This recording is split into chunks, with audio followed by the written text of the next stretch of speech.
We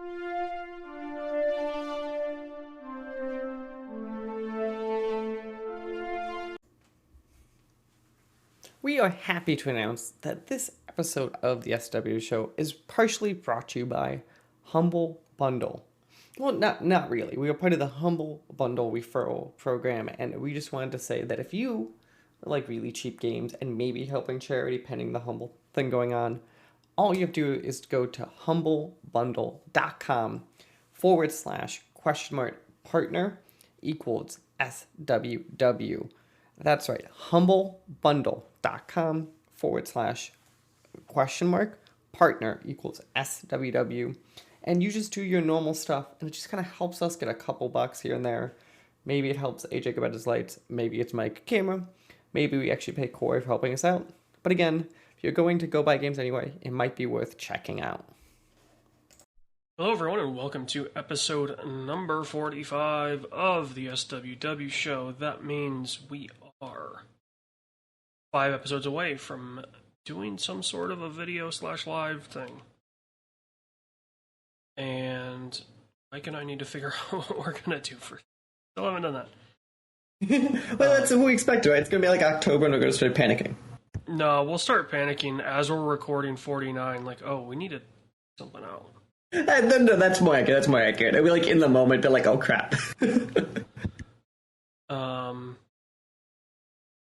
Got a lot of stuff today to talk about,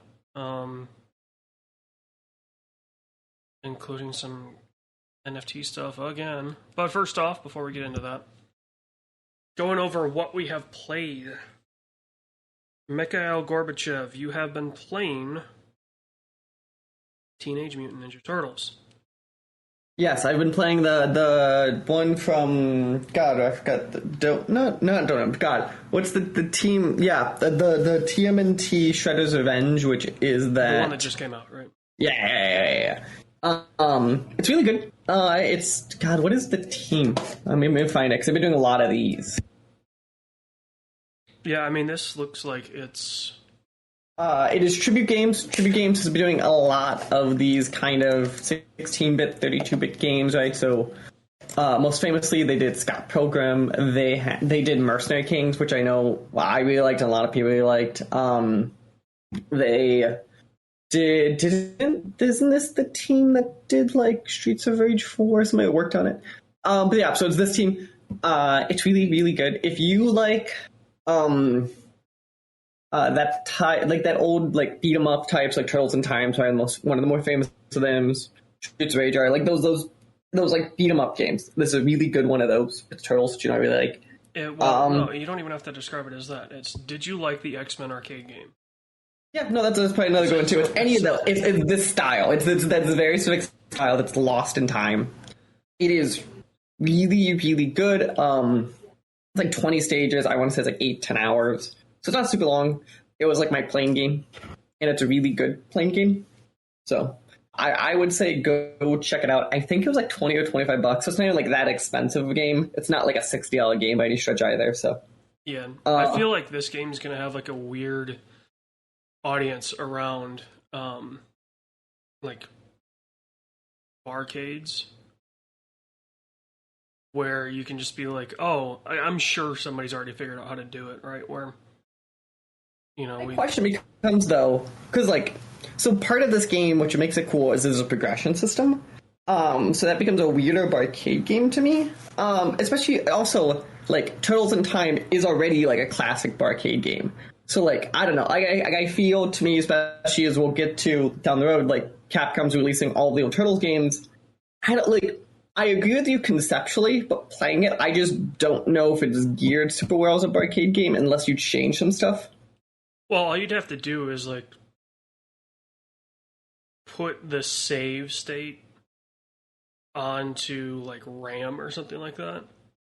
And then when you reset the system, like, it would just... No, but my issue comes the balance, right? It's less... I understand conceptually how to do it. My issue is that balance of, like... the progression, so unless you just automate the progression just kind of as you play, that's my only thing. Versus now you have some level of, like, you're doing it. Like, that's the only thing. That, or you just kind of ramp up you just kind of change the ramping a little bit back and number-wise. Like, I don't think it's horrendously hard, but I think there's some work that happens. to be done. And also, I don't know, like the Turtles games that are arcade games already. Like arcade games to me, like you want new things, but I don't know if I want new existing things, right? So like we have a Turtles arcade game. I don't think I need another one. Like I'd want something just new. Like the whole, it was like Pokemon was just new. It wasn't like we had a sequel to something else. It's you just want new stuff in arcade games versus like sequels because you never play them enough to care. I just want a remake of the WWF WrestleMania arcade game. That would be fine. That would be perfectly acceptable.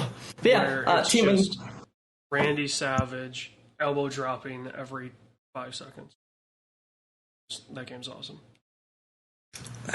I feel like those are one of those games though that I don't know. Like to me, can you imagine? Like we'll get to it later because there's been some stuff in WWE. Like the licensing nightmare that making that game would be. Holy shit, that'd be like specifically remaking that WrestleMania one. Obviously, you'd have to call it like WWE WrestleMania or something, but because it had Savage, it had Warrior, it had like all those. It had Hogan. It had that kind of mid '80s roster, and I mean, I guess you could like do a modern version of the roster, but there's no like nobody's out there doing the Savage elbow drops, at least on the men's roster. Like so, and those are the things, right? Like there's a lot of guys that do super kicks, so that's pretty easy, right? Like that would be a standard move for certain ones.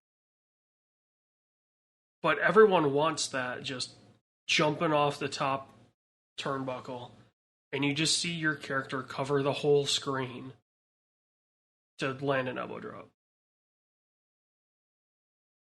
Maybe what we do is we throw Logan Paul in here and do his frog splash. I hate to say it after watching bits and pieces of SummerSlam last night. Damn, that was awesome. Logan Paul has become an okay wrestler. Like, yeah, it's kind of... Logan Paul's always been a good wrestler. Like, it's just, I just have problems because it's a Paul. But yes, well, it's hard to describe. I think I've come around on Logan. Jake, I think, is still a complete and utter tool bag. Logan seems to be... Logan Paul is doing what Pat McAfee's, where he's just there to have fun. Right, like, and speaking of, like, Pat McAfee trying to pull out a Panama Sunrise, like, good on you, dude. But, anyway, let's get back into games. I have played, so we've been streaming V-Rising when we're both here on Wednesdays. But I have finished God of War 2016, which I had never played, and it was a PlayStation Plus Game of the Month for June, and downloaded it and kind of just plugged away at it, and it's one of those games where certain situations you have to change your playing style, specifically with certain enemies. And I'm like, dude, like, I want to play God of War just to, like, mash R1 in circle. It reminds me of, like, how you played, Spider-Man, where you, like, I think we talked about, you, like, never used any equipment, you just basically just used combos. Yeah. Like, I just use combat, because that's what those games are for, right? Like, I want to play those like the games that they're trying to either be sequels to or the franchise. Like, God of War is a basic game. Like, if we go back, right, you're just mashing buttons. And you can get through the game by finding the rhythm to mash. And it's fun. Because you're just like, oh yeah, like I feel like a badass because you figured out the rhythm. But there were some encounters where I was just getting so pissed off because like I would get like triple teamed and then pushed into a corner, and the way the roll or the dodge works is it's not like a like your hitbox is there the whole time, so you can't roll through an enemy the way a lot of these games will do. So you're like, okay, I gotta like sidestep in circles and try to get free. Meanwhile, you have a witch that's poisoning you and you can't do anything about it. But I finished the game. Looking forward to Ragnarok, which I believe is what they're calling it. Yeah, God of War Ragnarok comes out November, I want to say 9th, but that sounds right. 9th would be a Wednesday. Then maybe the 11th. It's November. It is coming out. Drum roll, please. November 9th. I was correct. Yeah, it's November 9th. Which is, as AJ said, a Wednesday. Well, I knew the 11th was a Friday, so. Yeah, but yeah, I don't know why it's a Wednesday. That's an unusual Sony day. Fridays have been the Sony day for the last couple of years, so that is unusual. I didn't know if I realized that, but yeah. I mean, Fridays have been game days for 20 years. No, so it used to be Tuesdays, besides Nintendo, and it has to do with how deliveries are done for the record labels. That's why. And then Sony switched it a couple years. So Nintendo switched it first, and then Sony, and then Microsoft started following suit like 3 years ago. And then third parties just kind of naturally, once Microsoft landed, third parties just agreed to. But that's what it came from. Is used to be Tuesdays because all of the shipments has to do with albums. It's not deliveries. Oh, it's records. I thought it was shipments always came on Mondays. Is what it was. So it has to do with the way that they record sales.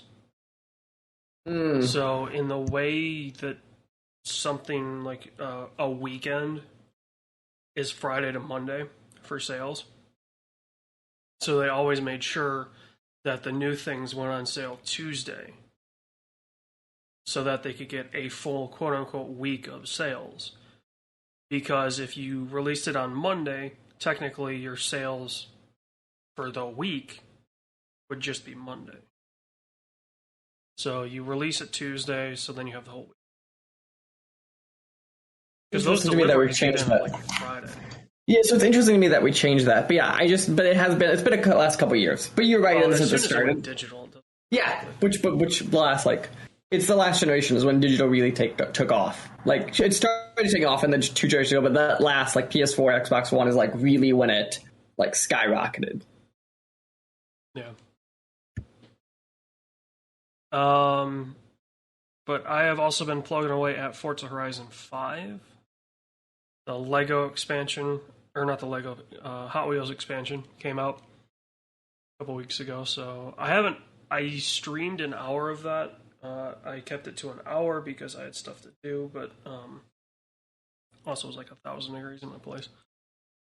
And I was kind of worried about my stuff overheating. So I don't know much more about the Hot Wheels thing. It's the same. Lego stuff. I've heard people really like the Lego stuff. The Lego stuff was awesome. The Hot Wheels stuff, I'm like, I don't know. It's the best way to describe it. Like, the Lego stuff was a gimmick on Forza. Oh, like, totally. I actually listened to the Lego podcast about like the video game, and they had an episode about the Forza stuff, and it was very interesting kind of how it just kind of happened. But yeah, that's what's good. I remember it being well received. Like it was just Horizon themed with Lego. Like there wasn't the Hot Wheels stuff is odd because they put like tracks, like the Hot Wheels track stuff. So a lot of that stuff is constrained to the tracks.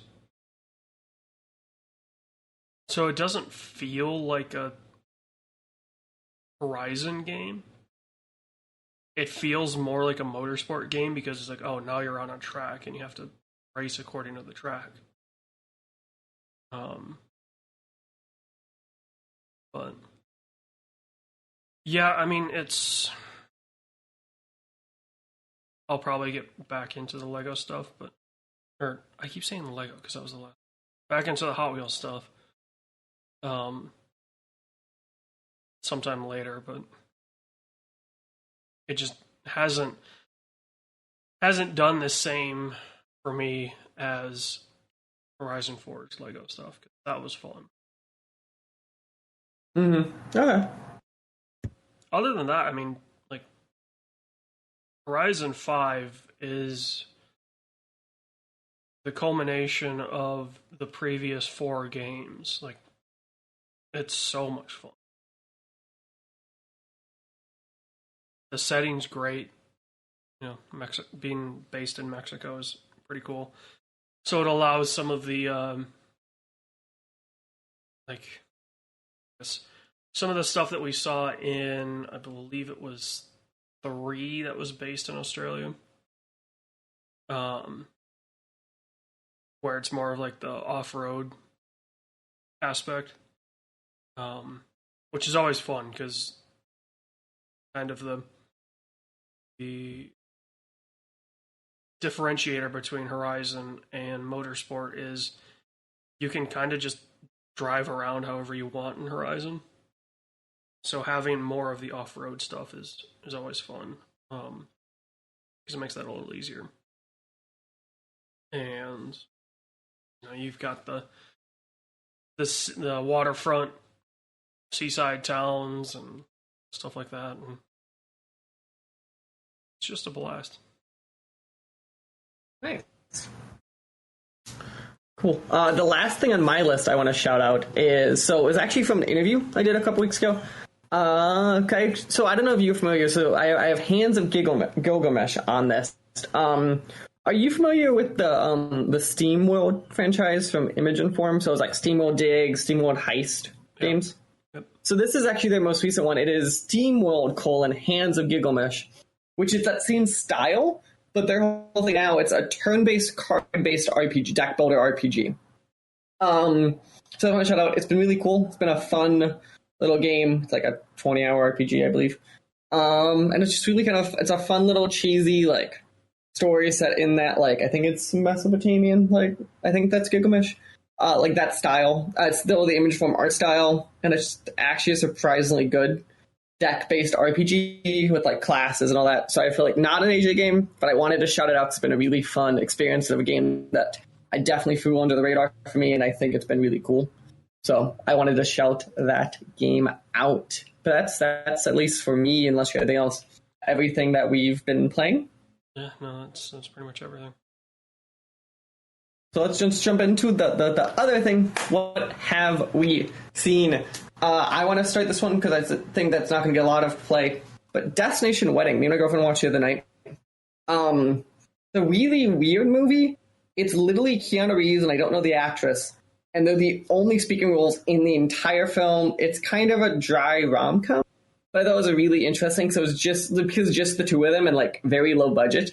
It's solely just the witty dialogue and stuff, and seeing Keanu Reeves in that, like, and this is like 2018 or 19, so like a very modern Keanu Reeves, like post his like comeback and stuff, and John Wick. I just think it's really cool just to see him kind of just get like witty dialogue and fun, and like he does good acting. So I just wanted to shout that film out. And yeah, otherwise, as AJ puts, we have both seen Thor, as you could see in our movie club. We both enjoyed it, had some very valid complaints, but I think we both enjoyed it. And AJ, what is this other note you have on here? ... again. Oh, I just saw it again. I saw it with friends. Oh, okay. Did you enjoy it more or less the second time? Less. You got to see how bad some of the CG was, and you're like, this is Marvel. Like, this is Disney. How are they letting this shitty CG pass? Like, it just, there were so many issues that like I got to see again, and I'm like, oh yeah, like that was a problem. But the one person that was with us is a big fan of the MCU, And I asked him, I go, so what do you think? And he goes, yeah, the same complaint that I did. I'm like, he goes, I don't know where we're going. Right, and it was Which, to be announced. fair, they've actually announced where we're going, and I think it makes some sense, but this film felt like separate. Well, they announced that Black Panther is the end of the phase, which is the next movie, isn't it? They announced, so we'll get into it now. I didn't write it down because AJ and movie stuff, superheroes. It is Black Panther is the end of Phase 4, but so Phase 5 and 6 is when you're leading into like the next kind of big moments. So we're going into basically Captain America: New World Order, which I'm assuming is the one that's bleeding into Secret War, which we announced is Avengers 6, and Avengers 5 is Kang, which anyone who's seen any of the Marvel TV stuff, like in Loki, they introduced Kang, and we knew that, like, in Ant-Man, Kang is the villain, so, like, it makes a lot of sense. But I just don't understand where this film bleeds into either of those. Well, but I mean, normally you end the phase with... Marvel has not done that. That's actually not true. It's one of the things that people think Marvel does, and they don't. Well, but more of, like, there's a payoff. No, right? but they don't end the phase in the payoff, though. Well, but for Phase 1, the end of that was the first Avengers. Yes. Which is a payoff. Like, it everything built Okay, but do you know the end of Phase 2 is Ant-Man? Yeah. I don't know That's why. not fair. Right. And then the end of Phase 3 is Spider-Man. No. Because... Spider-Man. It's Spider-Man. It is Spider-Man No Way Home. No, the one before it. Well, then where do the Avengers movies come in? They're before them. Because Far From Home is a response to Endgame. Remember, Far From Home is like post-Endgame. The most recent Spider-Man movie was...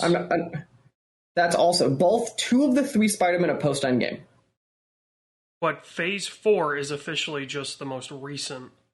Yes, yeah. Phase 4 is this one. Is the one No Way Home. Yeah.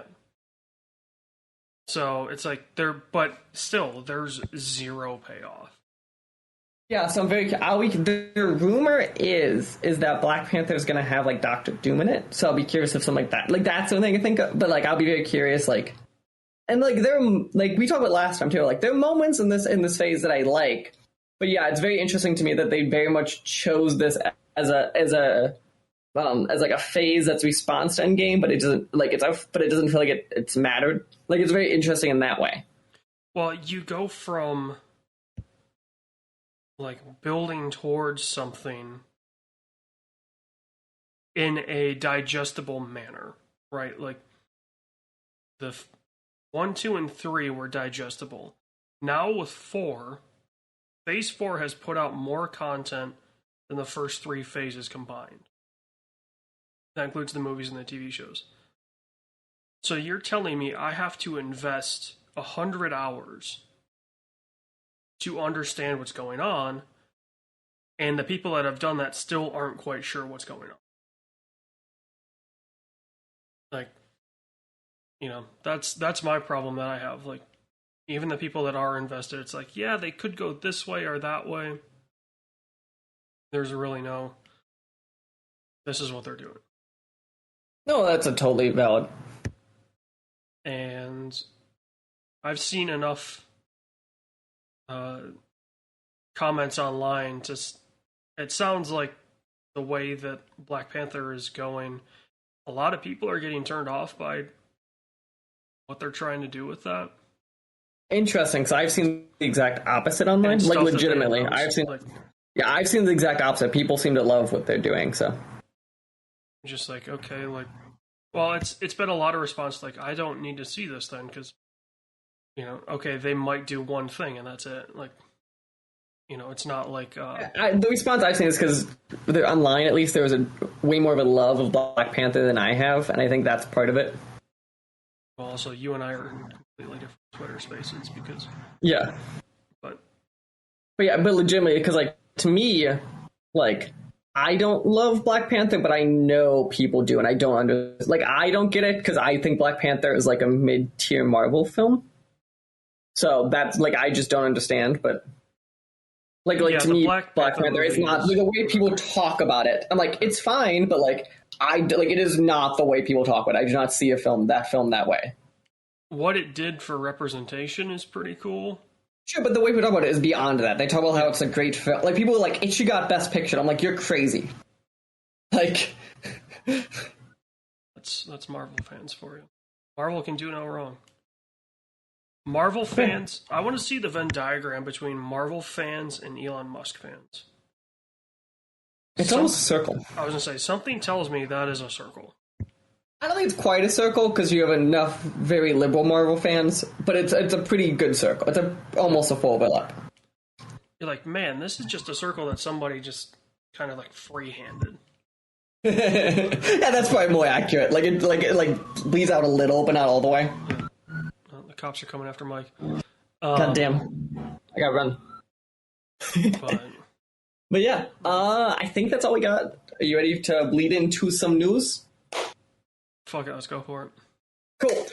First one I got is I wanted to just shout it out. Netflix has formally announced they are doing ads, so there will be an ad support plan. I think out by the end of this year.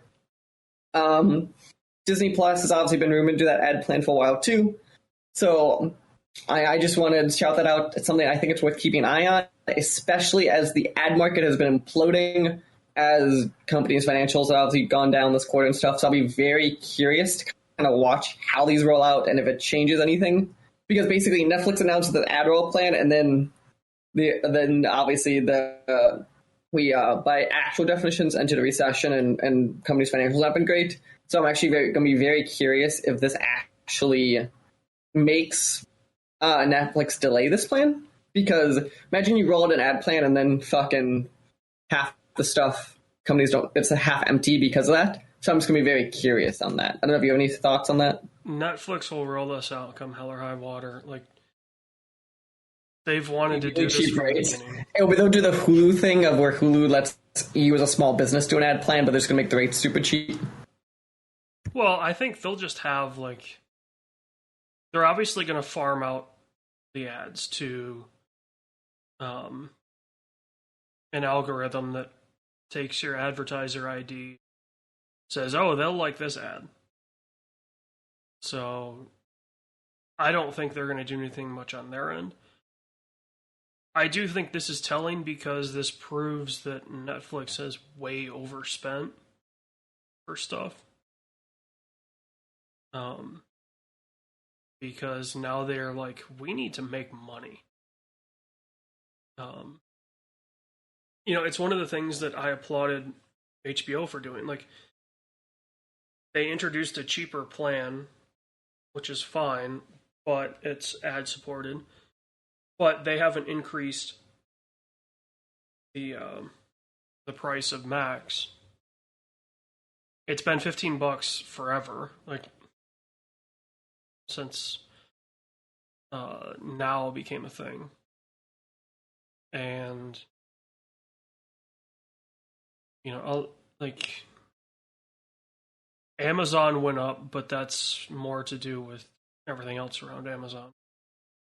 A lot of it was shipping costs. If we're being like legitimately, even looking at Amazon's financials, knowing how much shipping has gone off, it's still pretty impressive to me how cheap that is.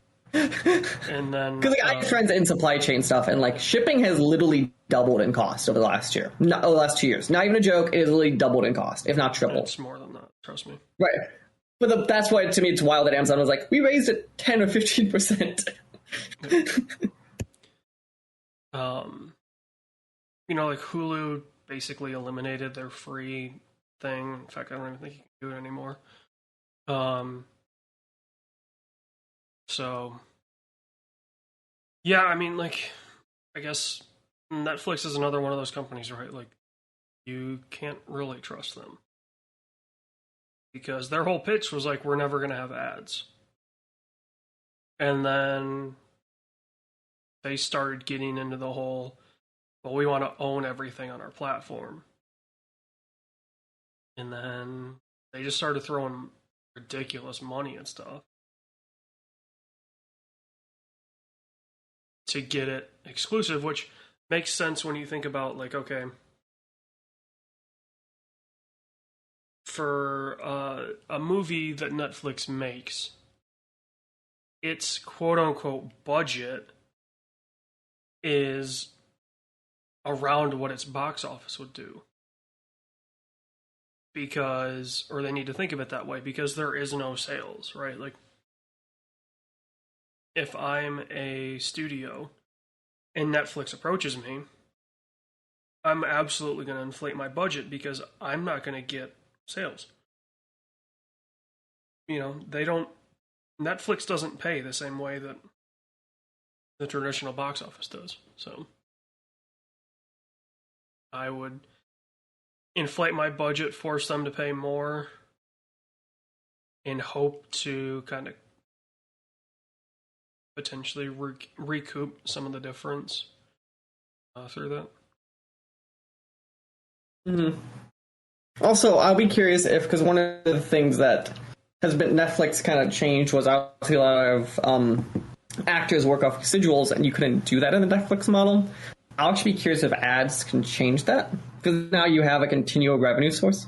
Well, also Netflix has the penchant for canceling shows after 2 seasons.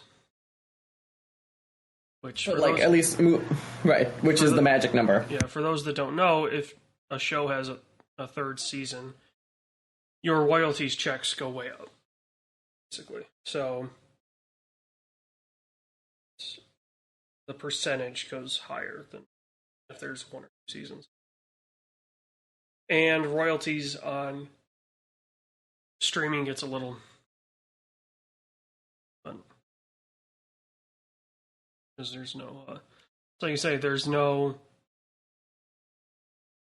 traditional viewership numbers don't matter to Netflix. Yeah, it's very, yeah. But yeah, next thing, following up from last month, we wanted to shout out the WWE has imploded and the Phoenix is starting to rise. So since last month, when the initial allegations of Vince McMahon came out, Vince McMahon has resigned as CEO and creative of WWE. The co-CEOs are now Stephanie McMahon and Nick Khan, and Triple H is back and now fully in charge of creative beyond WWE. And as we said, like, stuff like SummerSlam yesterday was good. So I like, and like, by what I was reading is like, basically like Triple H came in and like fucking like ripped stuff apart like immediately, because this is like, obviously this happened like 3 weeks ago.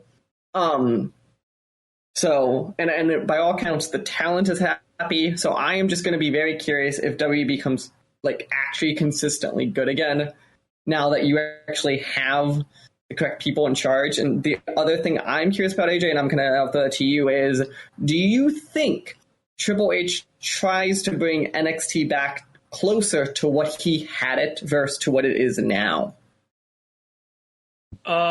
So I'm gonna cheat a little bit, and Fightful has an article where I think it's on Select. I saw the headline for it.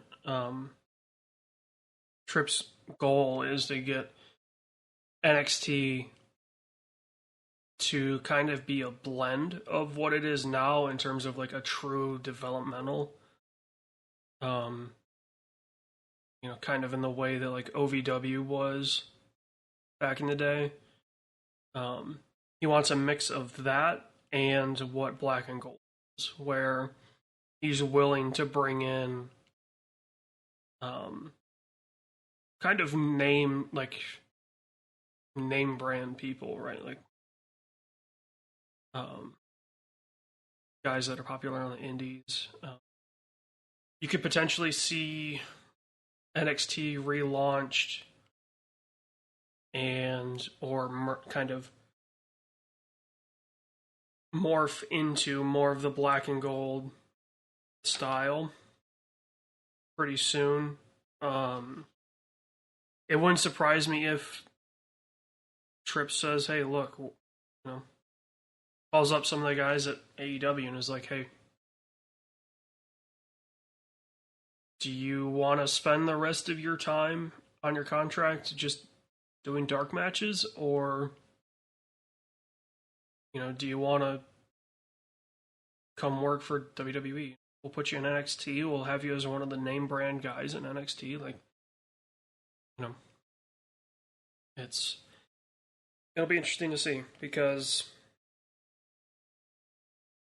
it's odd, right? Because obviously Vince McMahon was a creative genius in the sense that he hit more than he missed. But his misses were spectacular. And his view of, like, WWE was always a body company, right? Like, Vince wanted Lance Archer. Like, if there's one guy out there that's on the indies, or not necessarily indies because he's in like New Japan and AEW, but if there's one guy out there that he didn't have, it's Lance Archer, right? That Vince would have absolutely just wanted Lance, which is fine. It is fun to see, though, like, AEW is a talent company, not a body company. That being said, whatever Michael P.S. Hayes was on for SummerSlam, we need to have him on that all the time. Yeah. Because he was the producer for the Lesnar-Reigns match. Shit, you had Brock Lesnar drive a tractor to the ring and then use it to lift up the ring. Which, I will say, I was kind of watching the live Twitter feed, and I saw somebody say, oh, the ring posts are the old ones. They're not the LED ones. So they've gimmicked the ring. And I was like, that's interesting. Like, that's an interesting observation. I wasn't watching SummerSlam, so I couldn't see it for myself. And then I see the clip of Lesnar lifting the ring with a tractor. I'm like, that's why. Because they wanted to destroy the ring. Mm-hmm. And yeah, I mean, from all accounts, right? Like, SummerSlam went down pretty well. A lot of people liked what was going on. I think a lot of people were pissed off that they changed Io Shirai's name, which is fine, because that's kind of what they like to do. The fact that they spoiled the Brood Edge earlier in the day is kind of annoying. But I do believe that WWE will go more towards the pro wrestling side of the spectrum versus the sports entertainer, because I think Triple H sees that's what a lot of people want right now, because he's seeing the success of AEW, right? Like, you cannot avoid that. Vince could, because Vince is like the ultimate echo chamber. Right, he doesn't pay attention to anything else except for him. Which is fine. But it's competition. Like, when it comes down to it, when AEW gets their streaming deal, which I still don't know why that isn't announced, The deal that we all know exists, yeah. well, unless they're waiting for the Discovery Plus HBO Max merger to finish, like, that's the only thing I could see them holding out for. Like, but in that case, why aren't you just putting it on HBO Max now? Like, who cares? Discovery Plus is going away, right? Like, it's merging into HBO Max, so there's no reason to not put AEW on HBO Max. HBO already has the pay-per-view stuff in place. Although I would imagine if it's going to be on a streaming service like that, it's probably going to go the WWE model and just be included. Yeah. Yeah, nice. So the next thing I want to shout out is this wild story that basically Zack Snyder basically pushed it's Rolling Stones did a whole story about just the Snyder Cut of Justice League, where basically it's that like Snyder helped to feed and like pay for online trolls, basically to convince like the Rolling Stone executives to like let him do the Snyder Cut. I think it's a story. It's a story you need to go. Yeah, it's a story people need to go check out. It's on the Rolling Stones. You can find it. It's just wild. My favorite parts is still Snyder threatening to basically like attack exec on social media if they didn't we want. Like, it's just wild. Go check it out. It's still a movie. Like, looking back, I'm still convinced it's a fever dream that this film exists. Like, because nothing else is like it. So yeah, I just wanted to shout that story out. I don't think we have much to say about it. The next thing we will have much to say about, though, we have time for some trailers, and the first trailer is the one I have a hunch that AJ might be the most excited for. AJ, please tell me you went and checked out that John Wick 4 trailer that came out during Comic-Con. I did see it. I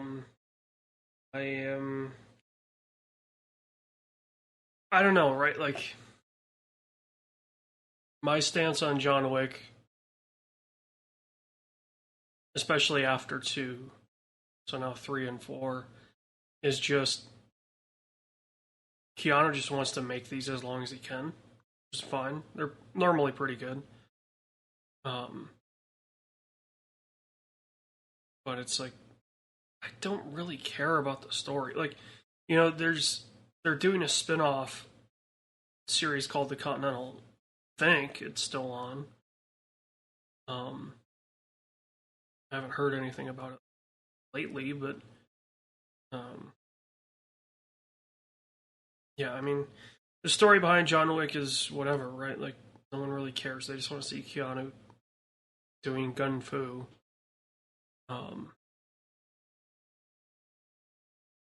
Yeah. Nice. I'll go see it. I figured you'd go see it.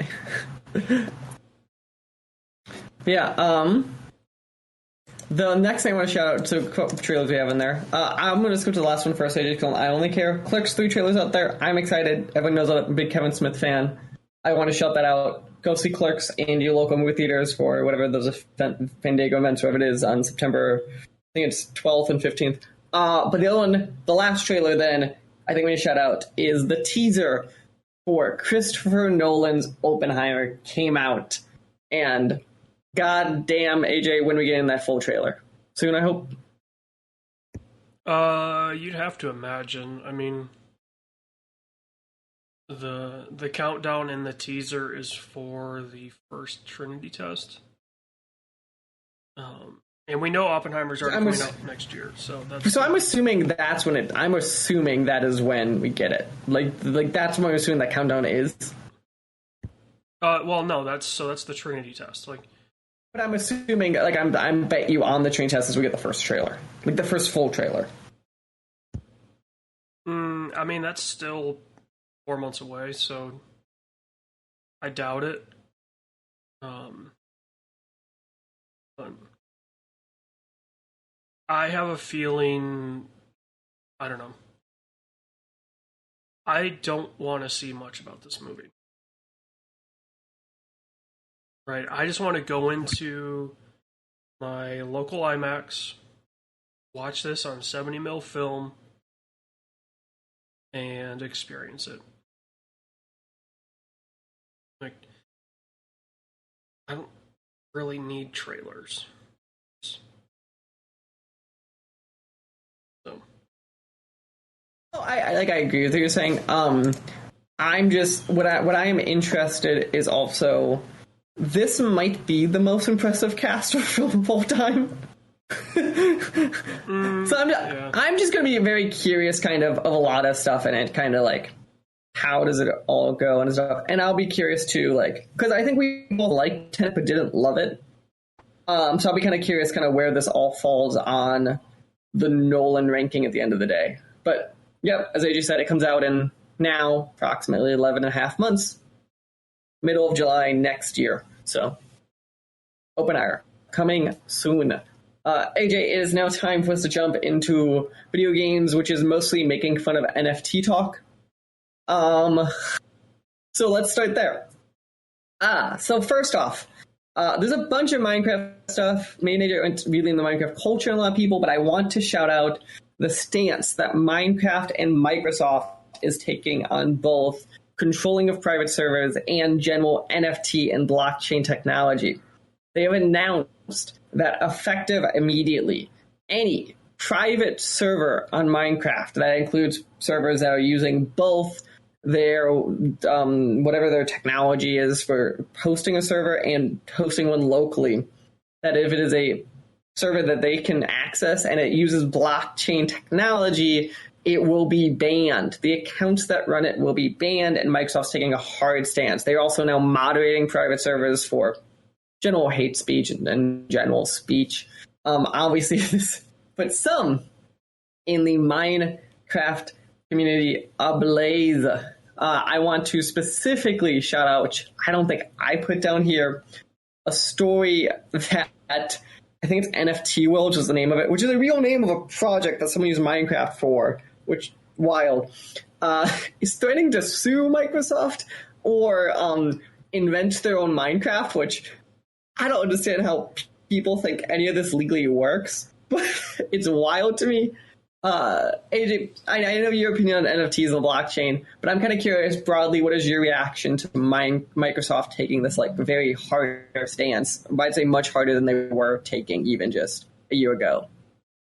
I mean, it shows that somebody at Microsoft has some balls, right? Like this is a stance that needs to be taken, because look at the target audience for Minecraft. It's people that are 10 to 14, 15, young. And Roblox is the same way, right? Like, they don't understand how crypto works or NFTs work or how mining stuff works. So the fact that Microsoft is like, no, like we are getting rid of this stuff, because I can just see it now, right? Like somebody creates a Minecraft server that injects code into your system and just installs a miner. Like, oh, you need to download this server pack. And it's not a server pack, it's just a coin miner. And kids are going to kill laptops and kill computers doing that. Also, like, there's already the problem of some of these third-party Minecraft servers monetizing their stuff outside of Minecraft. And that's super dangerous, because these kids don't know what they're doing and they're using their parents' credit cards, and suddenly when Jimmy's mom sees a charge on her MasterCard for $10,000, and little Jimmy's like, oh, I was just playing Minecraft, and meanwhile his mom's card just got stolen.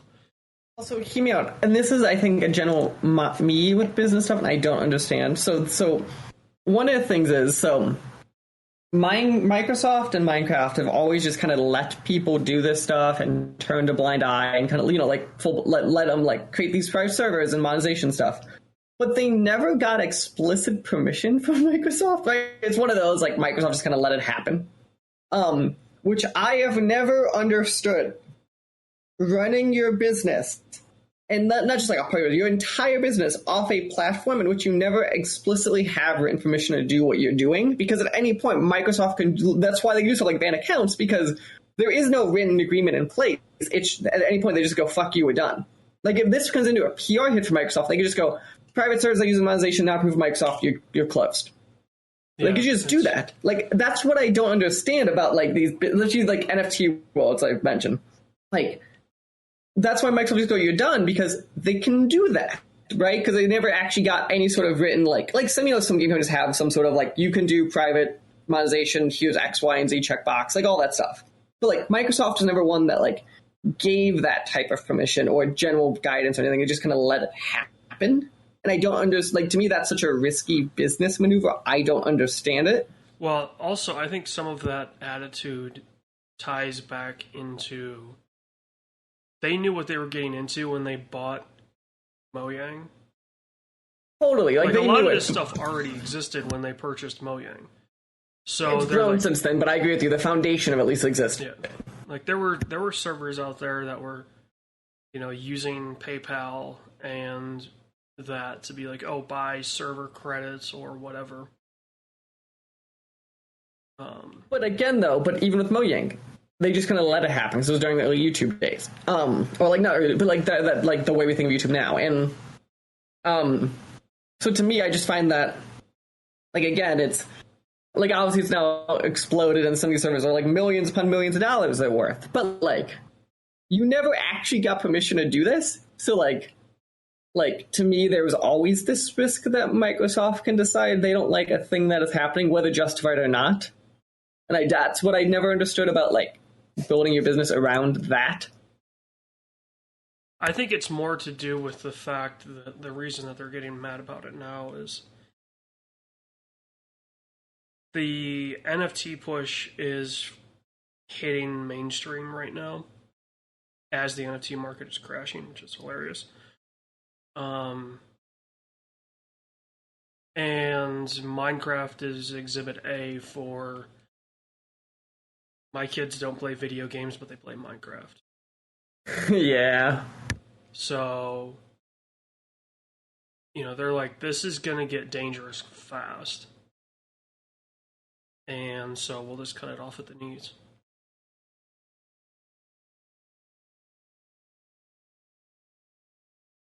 Speaking of things getting dangerous fast. Go on. The conglomerate formerly known as Facebook, now known as Meta, is bumping up the price of the Quest 2, $100. Which this is the first time.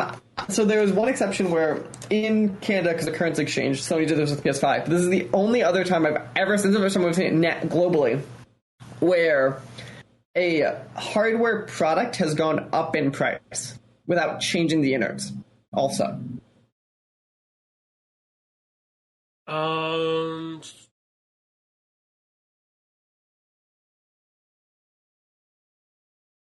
see.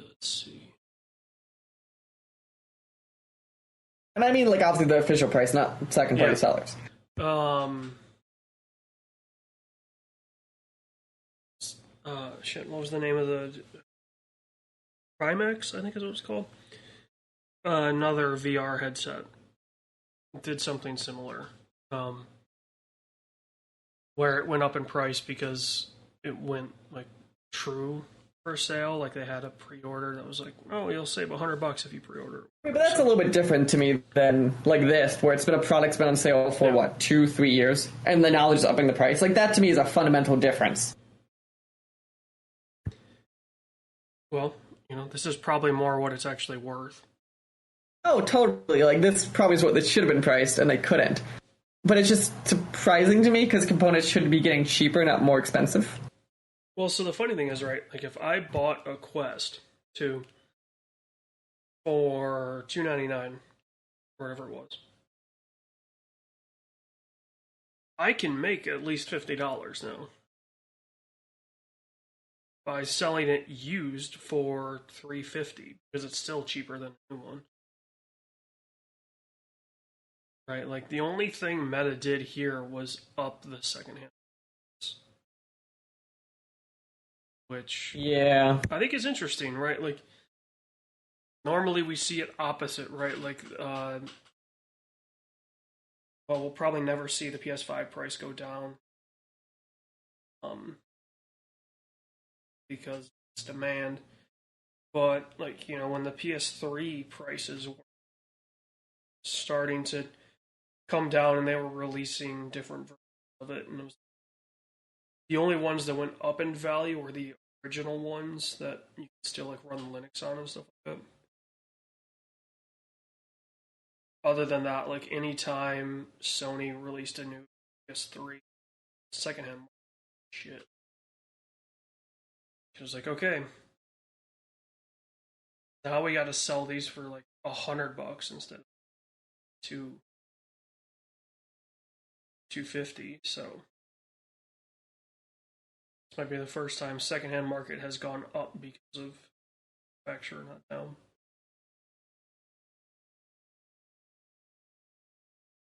The other thing that's going up is interest in Grand Theft Auto 6 because Bonnie and Clyde, baby.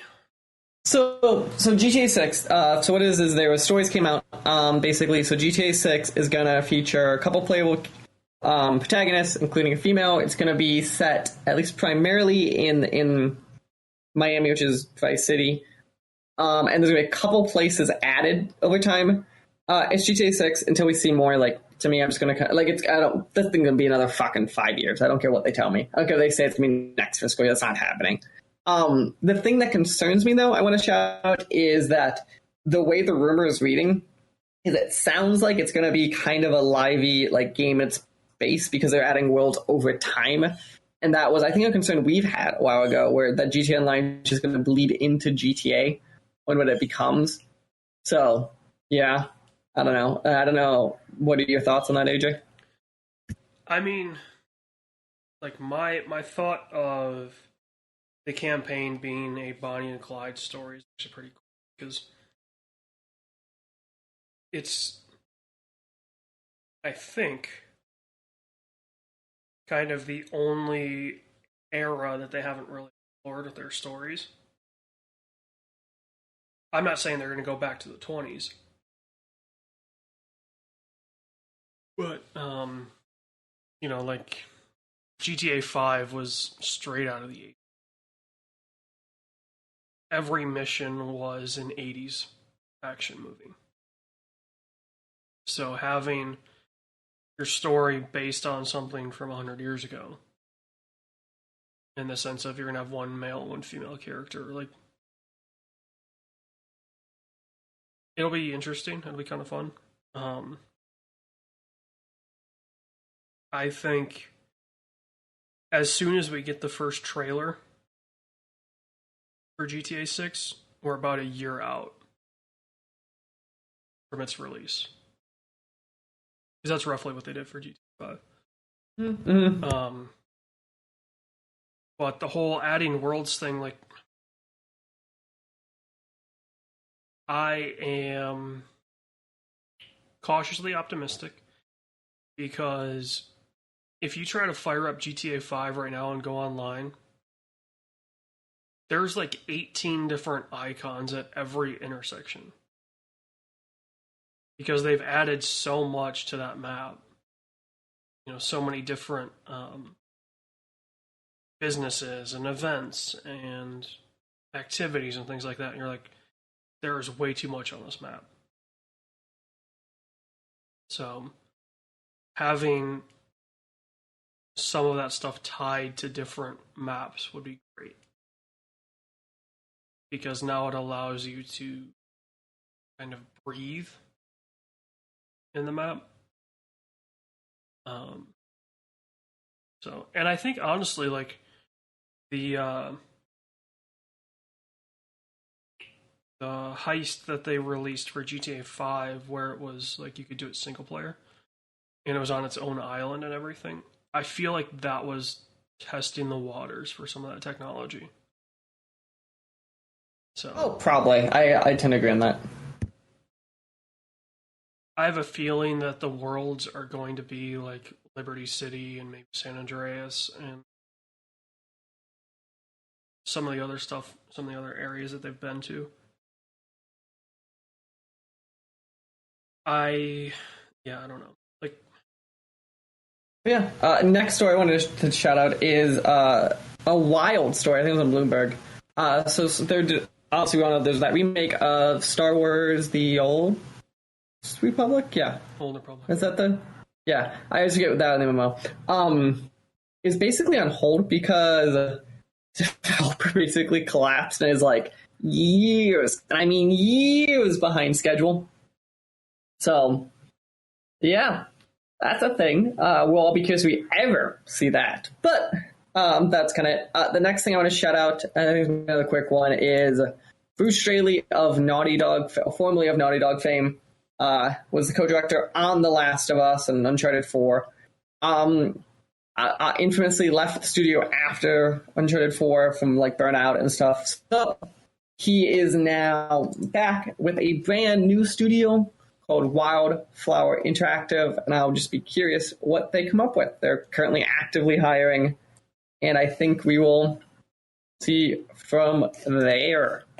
The story, AJ, I do want to, this one I think will be a deeper story, is so the Twitter thread that I shared with AJ from Xavier Nelson on Twitter. So he's a independent game writer, and I want to actually talk about kind of what he talked about on there is kind of that kind of the shift in games and this how it's kind of led to less and less giant games coming out. Basically, how he's talking about how so it's been known every generation basically AAA game budgets literally double.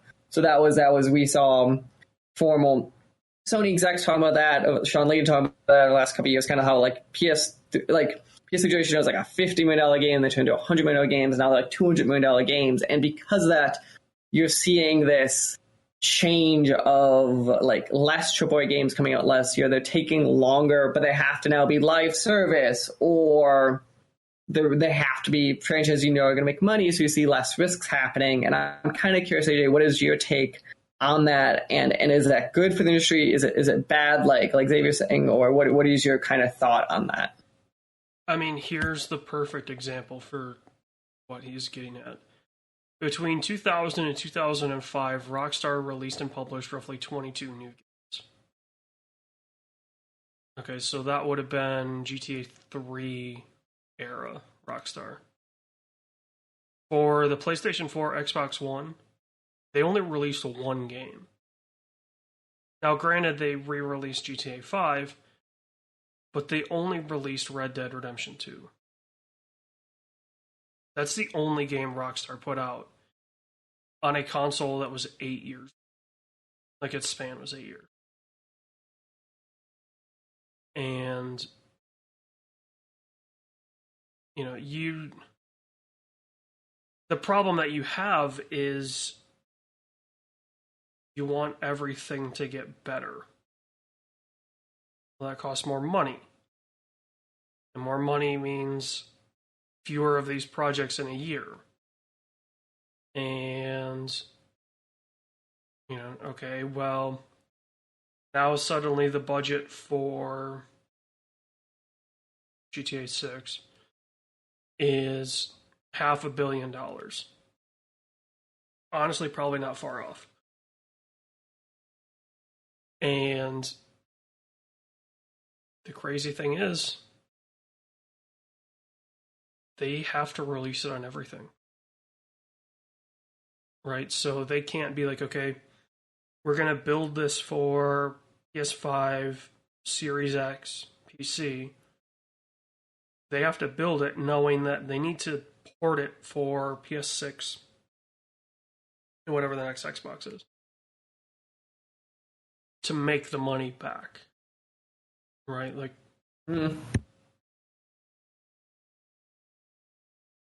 part of the solution to this problem is what Sony's doing in upping game prices.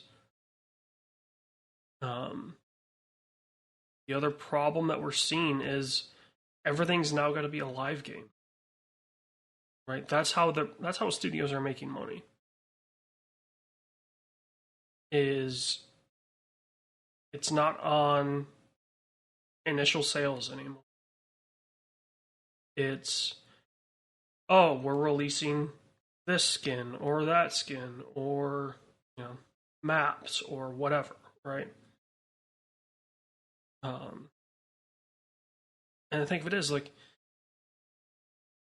we've got AAA for the big games. We used to have a mid-tier, right? Like THQ existed. Exists. Well, but you know what I mean. Like THQ, original THQ existed. There were some other publishers that kind of existed in that space of the 2K was willing to support that kind of mid-tier game, right? And then you had the cheap, like $3 things that people were making in college. The problem is those $30 games don't exist anymore because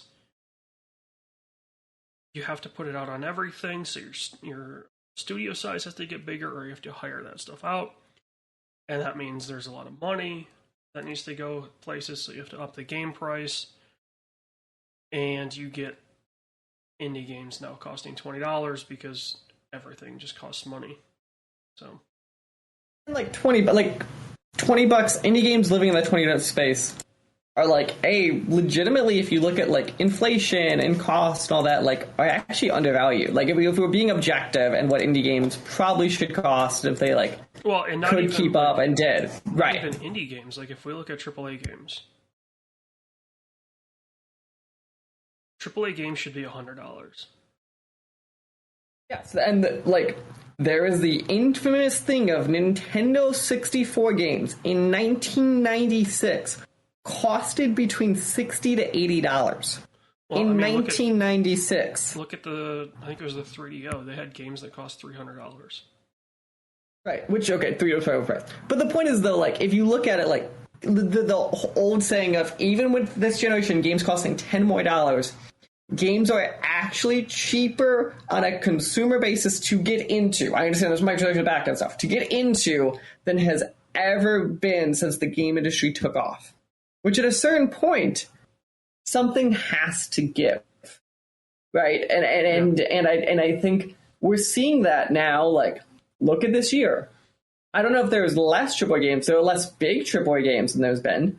There have been less that we're talking about, and it's because of this risk changing is happening, right? So you're seeing like this pivot to either franchises or look at the AAA games that are like new franchises, like Deathloop, right? People really enjoy Deathloop, but there are things you could tell where with a little bit of a tighter budget, or they had that art style, which I really like, but it's definitely more of a cheesy, cheeky art style because it's a little bit cheaper to make. Like there are things that you're kind of seeing there, or as these rogue games are rising, one of the things that we want to talk about the rising is you need less art assets, which are ways you're saving money, right? Like I enjoy these, but like these things are there for these reasons, 100%, because something has to physically give for the game industry not to kind of collapse in on itself, which is what we don't want to happen.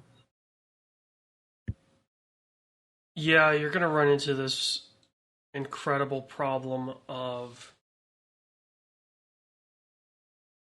We saw it for a while with film, right? Like, granted, it was back in the 70s and 80s, but studios were going under because they couldn't make money. Right? Like, it's why the infamous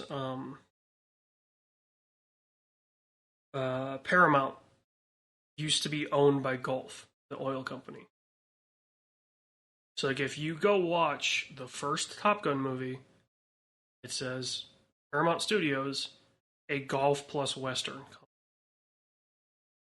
Right? So, other industries that had money were supporting the movie studios because executives love to see movies or whatever reason they wanted to do that. Video games have to do this by themselves. Right? Like, executives, for the most part, are still crusty old white dudes that have no idea what a video game is. And so they're not going to come to their rescue. So the only solution is Sony and Microsoft buying every studio. Horrendous, and I think there's problems, but at least it gives some level of stability. Like, right. When they buy it, it's more likely that's who's going to exist next year. And it's on it, and it's true.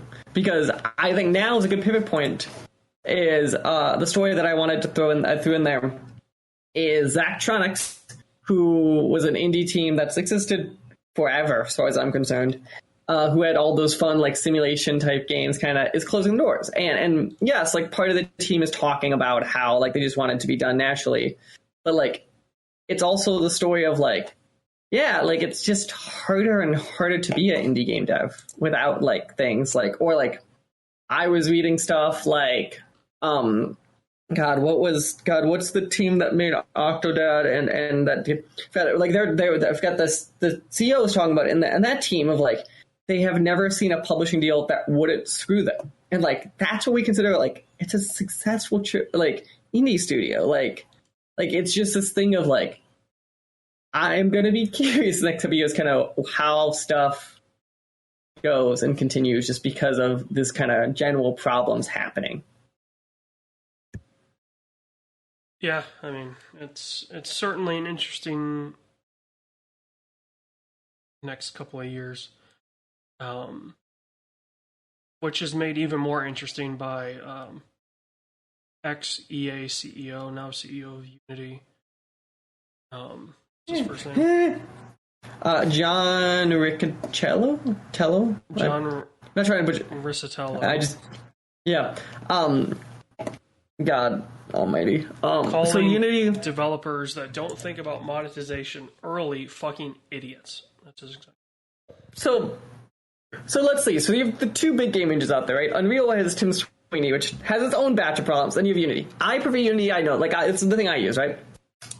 But the leadership in Unity since going public, I feel like needs to be bashed upon the fucking side of their head. Like, so there is legitimate truth to there are plenty of indie devs out there who aren't paying enough attention to monetization and how to make money off a game, right? That's a totally legitimate critique. There are ways to message that, though, and when you're CEO of a public company, half your job is messaging, right? I think that's a valid way of saying the majority of your job as a public CEO is messaging. That is not how you message what the fuck you wanted to say. Yeah. So, yeah, Unity, get your shit together.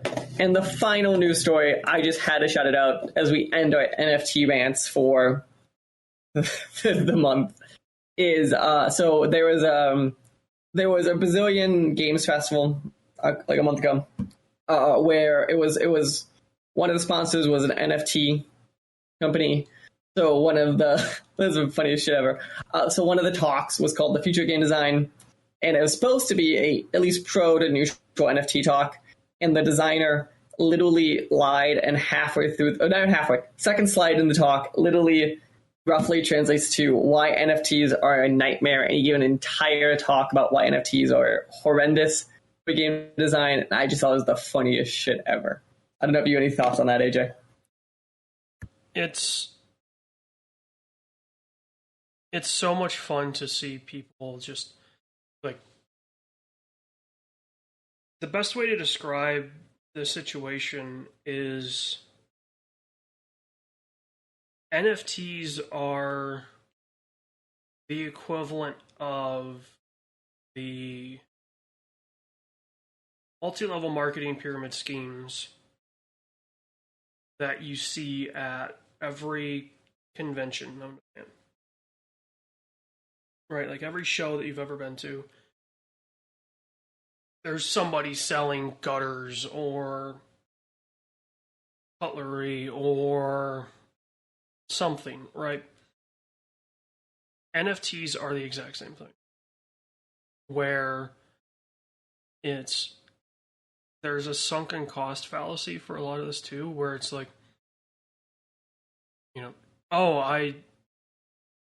these things are awesome because they're going to make me so much money. And so you invest in a bunch of Ethereum and then you buy your NFT. And it's like, I was talking to somebody the other day and I'm like, the problem with NFTs is they don't have a true value, right? Like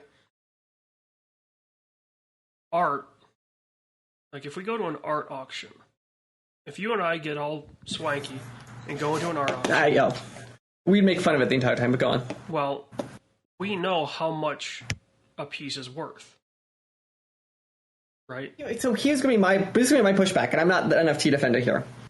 It's the whole argument of art, the values eye of the beholder, which I would argue is the same, at least the same theory, because art, there is no inherent value to art. But let me finish the analogy, right? A piece of art sells for $1,000, $1,000 US. You and I know what $1,000 US is. Yeah, okay. $1,000 US is $1,000 US is 980 euros or whatever. If you sell something for Ethereum, okay, I buy something for 5 Ethereum, as an example. The day that I buy it, that could cost $6,000 US. Tomorrow, it could be worth $100,000. It could be worth $1. Right? Ethereum isn't a concrete currency in the sense that there's just a value. Right? So basically, this is a weird thing of like, it'd be like walking into a grocery store and paying with stocks when you went to check out. Mm-hmm. Right? Like, that's effectively what buying NFTs with crypto is. And so there's really not this, like, another example, right? Like, if we look at trading cards, you know what it's worth, right? Like, the LeBron James triple logo man is worth $2.4 million or whatever it sold for. Now, if it sold in crypto, they could have said, oh, it sold for 1,000 Ethereum. And so now you're like, okay, well, how much is 1 Ethereum? And so then you got to look that up. Then you got to do some math. It's like, the fact that you're trying to do stuff with a currency that isn't steady is bonkers to me. Right? Like, it's so volatile, and right, we're seeing it with Celsius, the Coinbase. They're going bankrupt. Yes. Celsius is going bankrupt. They've already started the filings. The SEC can't do anything about them just taking our coins. Right? So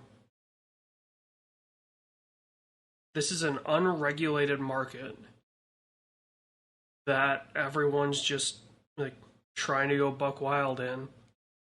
And these tech bros that have invested hundreds of thousands of dollars into crypto and NFTs have to make it worth something. So how do you do that? You put it in goddamn everything. Put it in front of everyone. I want to shout out, because this might be the only time I've ever seen a design trend be universally hated by everyone who works on it. Like legitimately there are like things in game history past like people love or people hate. This legitimately might be the first time I've ever seen every designer ever go, fuck this. Like legitimately point blank. Well, I think it's because a lot of people see it as just ridiculous. Right? Like, NFTs aren't day one DLC. They aren't, you know, premium currencies. There aren't a lot of things because there's multiple steps to getting into NFTs. So you can get fleeced so many different ways. And it's so just like. Also, the people who try to explain to me how like you could make an NFT and work stuff across games and all that, the moment anyone tells me that, I know they know nothing about game engines because that's not how any of this works. Well, the only way that could work, right, is like, okay, you're buying a Unity asset, right? And then you're buying an Unreal asset. You're not buying, oh, this is a skin for a gun that I got from. I agree with you saying Rainbow. if it was like, oh, it's a Unity asset and I just plug it in, right? But that doesn't at least, like, that conceptually would work. The problem becomes in it might not work art style wise, it might not work engine. Like, there's like other stuff that still wouldn't, like, literally, if you're saying, yes, if I hit a magic button, I could import a model from the Unity asset into any Unity game. That physical statement is true, but that doesn't mean it works in the game and all of the other stuff that comes with it.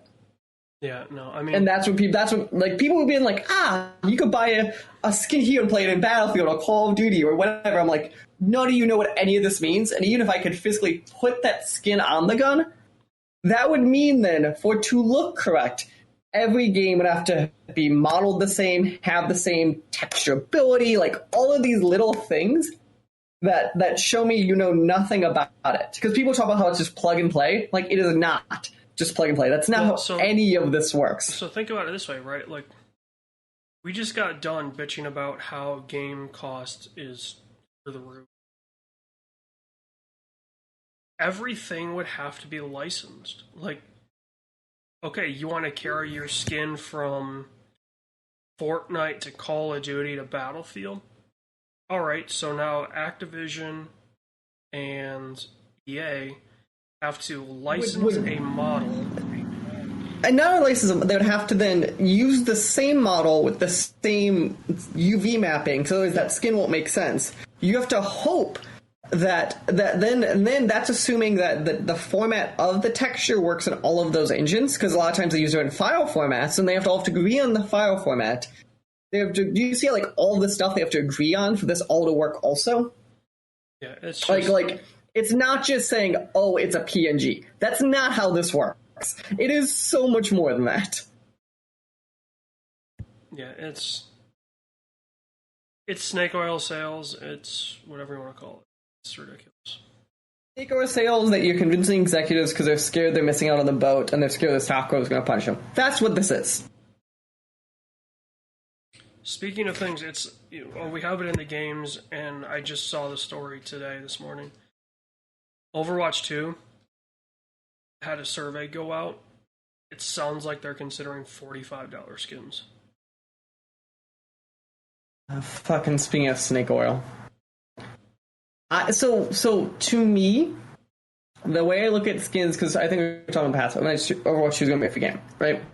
So I view, like when I play, I play Warzone a good chunk. I view buying the Battle Pass once in a while as like, hey, you gave me this free product and I enjoy it, so I'm going to spend, it's like usually $20 in the Battle Pass, right? Like every couple months or whatever, right? Yeah. And to me, that is called, hey, I got a ton of enjoyment off this free game. To me, it's a tip jar. Like, it's more, but like, it's a tip jar, right? And like, but I never said the word, I spend hundreds of dollars, right? Because like, if you said every 3 months, whatever game I play most nights costs me $20, I wouldn't bat an eye at it. But to me, that's not the same thing as like the thing where you have even Call of Duty does it too, where you have like, and here's this skin that's $30, so this is $50. I've never understood that, right? Because to me, it's also like, maybe I want the one skin and we're done. The people who spend, and there are people in Overwatch who do this, spend thousands upon thousands of dollars on that. And also, to me, the thing I understand is, I'm going to say the thing, which I don't know if you agree with that. Skins, to me, is not a progression system in games. Whoever thought it was, I think you're crazy. Like, cause especially in first-person games, where I don't see my skin, how is this a system that is rewarding to people? Yeah, that's the part that I don't get, right? Like, going back to Call of Duty. 99.9% of the time in Call of Duty, it's a first-person game. Specifically Warzone. Right. And so buying a character skin doesn't make sense. Because the only person that's going to see it are the other people playing with me. No, it's. I think there's a fun sense of other people see it, but like it's not worth that money to me. Like, again, I view the $20 a month as like a tip jar to Call of Duty because, like, oh, you made a game I play a ton. Like, and I do that to anyone, right? Like, I view it as like I'd rather this game existing, right? So if it helps it exist and it costs me very little, it's whatever. But, like, I don't understand and because, there are the people who spend the $40 or $50 on this gold skin or whatever. I'm like, I don't get it. I fundamentally, even thinking of the design mechanism as a designer and that reward system, I do not get it. Right? I can understand weapon skins. Like, so weapon skins, sure, but I still think there's a price limit. There's a price limit on that weapon skin. It makes sense. If you told me, hey, here's a weapon skin, it costs me a couple bucks. Sure. It goes to the old model of you spend $2 at a gas station, what does it matter, right? It's that same model, right? But, like, there are weapon skins that are like $40 or $30, right? I don't get that. Yeah. Unless you're viewing like how I did as the tip jar and I'm getting the thing I want, but like the people who buy those weapon skins aren't doing that. They're like continually buying. A lot of times it is the whales. Yeah. I don't understand it because I understand weapon skins, right? Because, oh, hey, it looks cool. Whatever, right? Like, you're going to see that more than you see a character skin. But spending more than $5 on a weapon skin, fun people. Like, again, $5 or like $10 and it comes with a bunch of them. Like, there are worlds where numbers could make sense, right? If you're like, oh, fuck it. But yeah, but like, the idea that people, especially like, again, as you go back to the skins that you're playing, you don't see them. Why are you spending literally like the $25 or $30 whenever Call of Duty comes out with like their organized thing is? Like, I literally am like, what? Like, it's wild to me.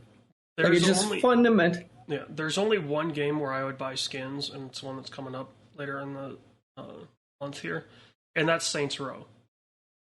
Like, if we go back to Saints Row 3, they had different versions of, like, the dildo bat, and, like, because they were hilarious. And some of them actually there's still a price limit on this stuff. Yeah, some of them actually changed. But this is still... Yeah, they changed performance and stuff like that. Like, some of them did different. Yes, I was only spending, like, $1 or whatever they were back then. And also, hear me out. When it changes the functionality of the weapon, I'm more likely to do it too, right? Because to me, that's part of it is because I have never thought of like I understand like in games, like getting a skin's a cool reward. To me, though, it's never been the like system in place that like rewards me. Where it's like, oh, if it does a new fun thing, at least to me, that to me is more fun than it just changes what it looks like. Yeah, the dubstep gun skin changed the song, which was hilarious. Yeah. Speaking of hilarious things, we have 2 Point Campus coming out. The 2 Point series continues to be probably the funniest thing out there. It's funny to me, like how it's come back. Like I'll probably play it. I think I'm excited by it. Followed by that is, as we said, Saints Row comes out on August 23rd. Which apparently is actually coming out, because it would have been delayed by now, and I did not believe it was coming out in August. I believed it because IGN did a whole push on their first, or whatever you call it, for July of Saints Row. So I'm like, yeah, this thing is coming Maybe out. that was like the first, but like in June and May, I was like, there's no way. Like, I did not believe it, but it's coming out. And apparently previews were good on it, so there's a chance I'll play it. On August 30th, we have the TMNT Cowabunga collection, which is just a collection of the old Turtles games, remastered. Overwatch 2 comes out on August 4th. Midnight Suns, which is the Marvel game, comes out on October 7th. Gotham Knights comes out on October 25th. Call of Duty Modern Warfare 2 comes out on October 28th. Both Pokemon games come out on November 18th. And because I was tracking delays on them, both Starfield and Redfall are still undated for 2023, and it's still their first delay. And we're going to track how many delays, because I do not believe these things will not be delayed under like 3 or 4 times. But also, like, this schedule points to that one story that we were talking about. There's no big game coming out in September. yeah, because even I was like, there was stuff, to be fair, there was stuff I did not put on there, obviously, because I only put like big stuff on there, but there was nothing September that was like a standout. There was no, like, it was even like a Midnight Sun level where it's still a AAA. Like, there was like some Nintendo stuff, but that was kind of it. Like, that's really like, and September used to be the month. Like, if you really look back to, like, September was GTA 5 came out. It was like all of these types of things that like really came out and like stampeded. Yeah. Also, I want to point out too, to put how wild this is. So, Saints Row 4 was the last Saints Row game that Volition worked on. They worked on Agents of Mayhem. And to put in perspective, we're coming on the 9-year anniversary of Saints Row 4, because it came out also at the end of August. So it's been 9 years since a core Saints Row game in between. So I'm very curious on that. But yeah, to end the show, like we always do, it is time to discuss the movie club. I skimmed through, AJ, if you want to pull up also, the 2 movies that stand out to me that both come out in the beginning of the month, which means we'll probably end up doing it like mid-month just because schedules, is I think the 2 stand-up films for the month of August of 2022 are Bullet Train and Prey, which is the prequel to Predator. Do either of these stand out to you, AJ? What are your thoughts on Movie Club? I mean, I think we just go Bullet Train because it looks pretty cool. It looks fun as hell, does it not? I look at Bullet Train, I go, it looks fun as fuck. Yes. Yeah. Like, will it be good? I don't know. Will it be fun? I think it'll be a grand good time. So yeah, it will be Bullet Train. Just because of schedules, my guess is it'll be a week or 2 before that movie club comes out. But it does come out the day the show comes out. So go check out Bullet Train in a theater near you. Let's hope it's a grand old good time. AJ, thank you for joining me on this Sunday afternoon. It's hot outside. It is the end of July. I don't know what the hell I'm doing the rest of the day. Hopefully your AC works. We only got a couple more weeks of it being a pain in the ass. And thank you to all of you joining us. Remember, check out every Friday for a new episode of What the Hell is Going Up. We stream on Wednesdays. Good night, everybody. The SWW Show and all of its affiliate podcasts are podcast by me, Mike Maroney, and AJ Losi, sometimes by our contributors, including Corey King. You can follow the SWW Show on social media at the SWW Show, or sooner or later you go to patreon.com/SWW to help us out. Thank you. We hope you enjoy the rest of your day.